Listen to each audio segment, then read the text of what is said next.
Muito boa noite, está no ar o seu programa Fogueira Santa, que tem por objetivo tirar dúvidas, como também orientar a você, que diz, eu tenho objetivos, mas eu tenho me distanciado no passar dos dias, das semanas, dos meses, dos anos, eu tenho me distanciado dos meus objetivos ao invés de me aproximar dos mesmos.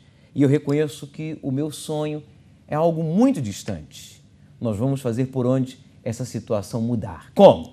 O seu sonho será realizado. Eu pergunto a você, Mário, você ouvinte, internauta, telespectador, apelemos para a nossa inteligência. O que vai influenciar um pesadelo em nossas vidas? Você está cansado da vida porque a sua vida é um pesadelo em si.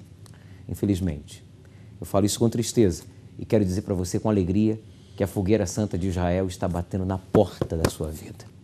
E tudo que você tem que fazer é colocar de lado o preconceito, o orgulho, as desculpas e se lançar e participar desta Fogueira Santa. Mas eu nem frequento as reuniões inteligentes, práticas, bíblicas do Centro de Ajuda. Você vai participar e vai participar amanhã.